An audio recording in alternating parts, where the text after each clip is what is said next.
Ladies and gentlemen, we are finally here.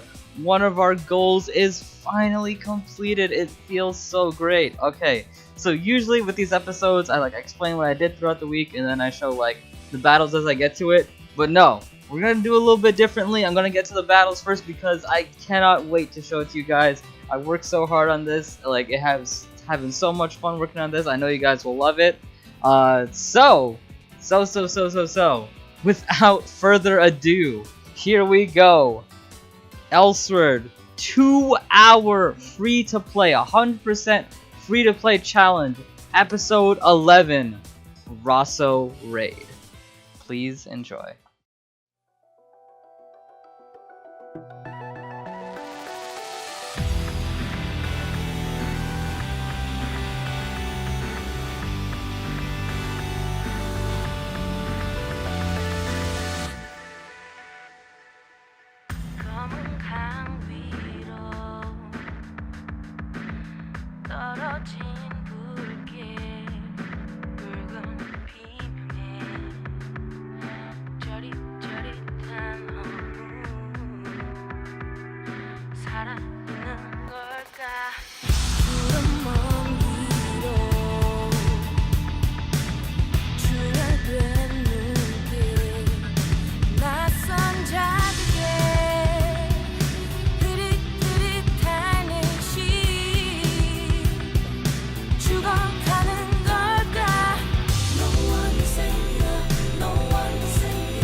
Alright, I hope you guys enjoyed that. Yeah, it was crazy.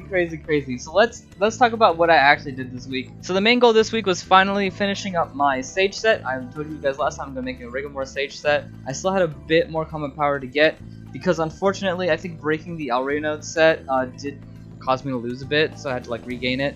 The main thing with that is in terms of the stage set, the pieces I was getting was gloves and shoes. The reason for that is the bottom piece couldn't be changed because that was my speed bottoms, and again, I'm trying to make myself more desirable, so I'm doing half stage and speed bottoms.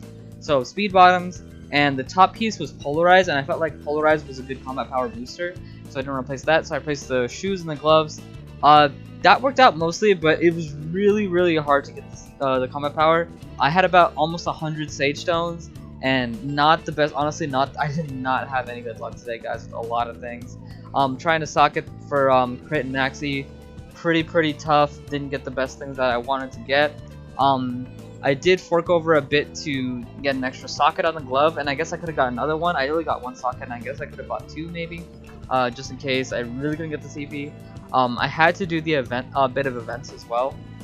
I had to get a couple more pieces of Sinister Intent from the full Sinister Intent cube. I think like maybe 1 to 2 more pieces, just because they give a bit of adaptation to help me live, and of course the combat power, as I said before. So I know I've said before that like I really don't want to do events because events change as they go down, and I want people to use this kind of like this series like at any point.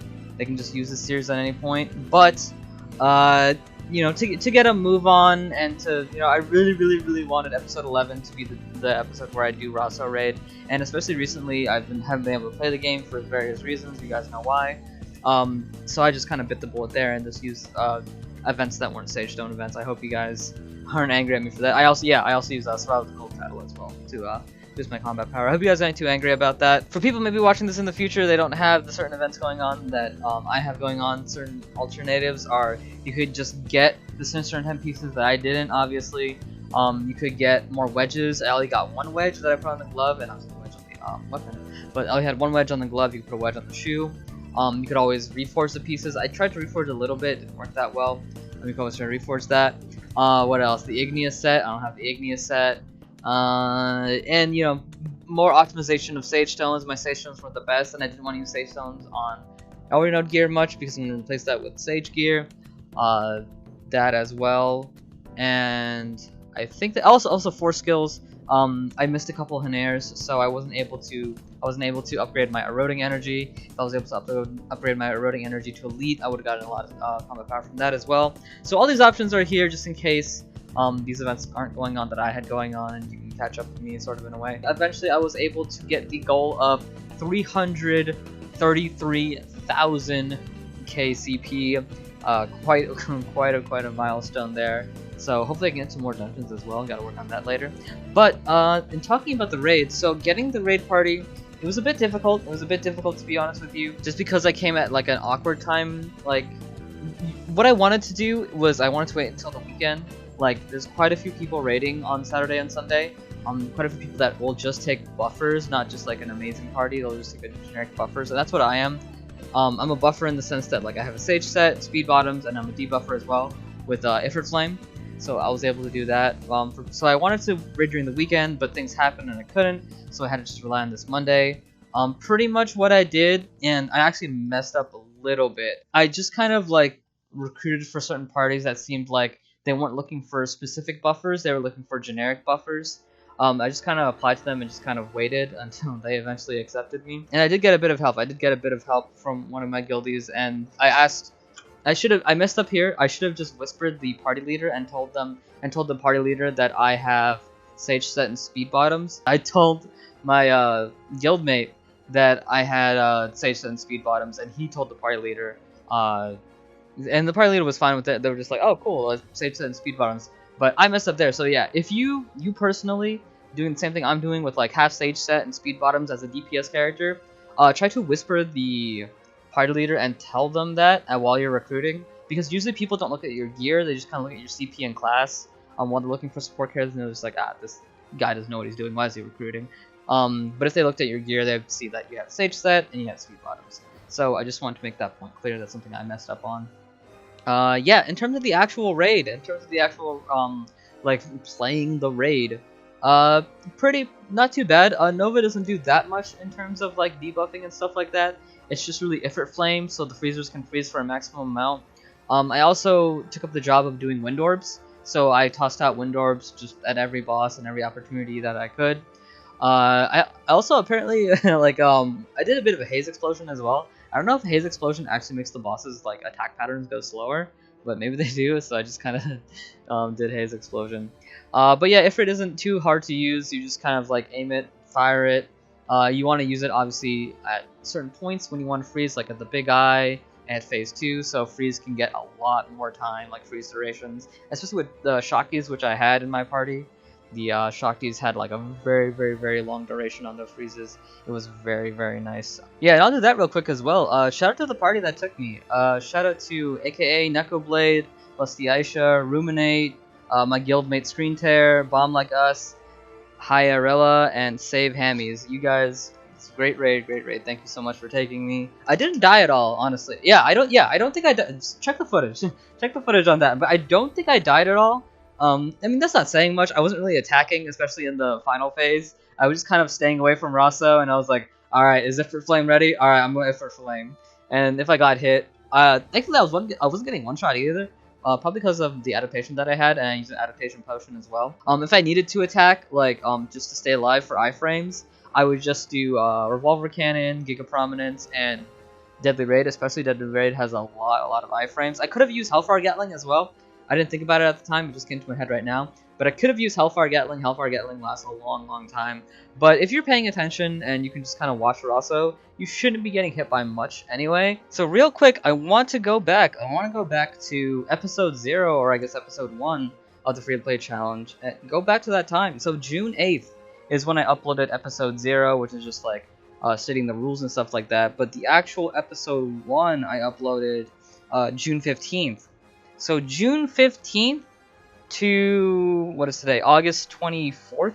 So June 15th to August 24th, only 2 hours every day that I played, completely 100% free to play. Minimal event usage. I did use quite a bit of events near the end of the challenge. I mean, the challenge is quite over yet. I did use a bit of events near the end of the challenge, but still 100% free to play. No real life money involved. Lots of RNG involved though. But still, guys, still, I have access to what is, it's going to be soon the second strongest, but what is now, at this point in the game, the strongest weapon in the game. I have access to get the strongest weapon in the game. Crazy. I am wearing, as well, the strongest armor in the game, the Riggamore set. I can eventually change this to a Crimson set if I'm finally going to be a DPS, but as I'm just being a support right now, so I just have Sage. But crazy stuff. How many weeks has it been? It's been 11 weeks, guys. I have not missed an episode, thankfully. And it's been, 11 weeks, guys. 11 weeks. That's all it took for me. Just 11 weeks, 2 hours a day. You can have access to the strongest weapon in the game. I think that's pretty good evidence. I think that's pretty good evidence that Elsword can be a fine free-to-play experience. I know a lot of people are just like, this game's pay to win. You gotta pay to win to do anything. Hopefully I've shown you guys that this game is not pay to win, not at all, honestly. It takes time, obviously, and it takes grinding and it takes intelligence as well to know what you need to grind and know what you need to do. And even I wasn't playing optimally, I feel like there was a lot of moments where I just kind of tried things to boost my combat power, and I was just like, that didn't work, I wasted ED on that. And there were times as well that I couldn't grind, obviously, because I only had 2 hours, so I had to spend my time doing mostly daily, so I didn't have time to grind, could have grinded a gate, could have grinded more magical crystals, could have grinded more heroics, and even secret dungeons as well. Especially at this level of the game, I should have grinded secret dungeons a lot more, or fusion theory as well. So there's just different paths and things you can do, but even regardless of that, it just took me 11 weeks to finally get, again, to access the strongest weapon in the game. Pretty great.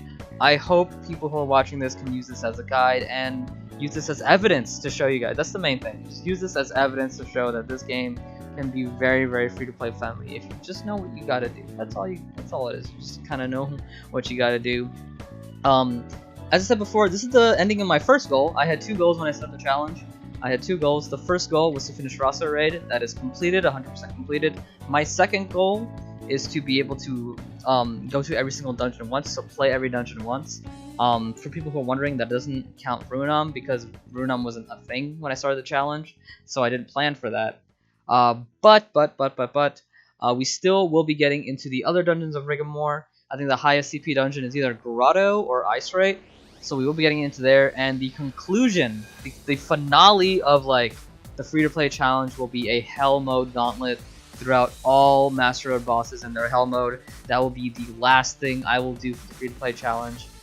That's going to be something. That's going to be really quite tough, I think. Even if I get some help, I think it'll be really fun. I mean, even if I really want help with that, maybe some of them I will, but I want to do that mostly on my own.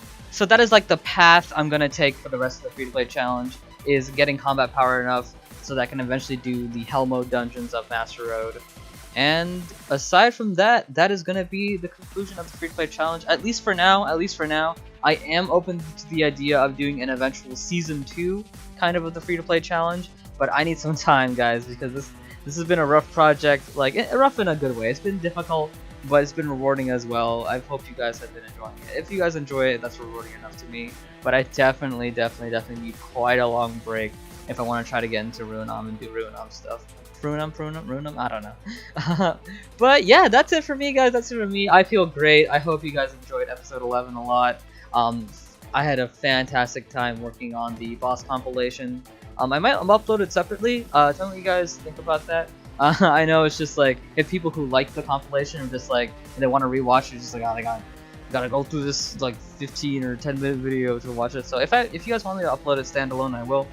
But yeah, that's it for me, guys, for episode 11, finally getting into Rosso Raid. I hope you guys had a fantastic time. I hope you guys enjoyed the video and enjoying the series so far. So what you guys think? Check out my Twitch. I stream there every weekday if I can. Yeah, I will see you guys next time. Have a fantastic day. Peace out.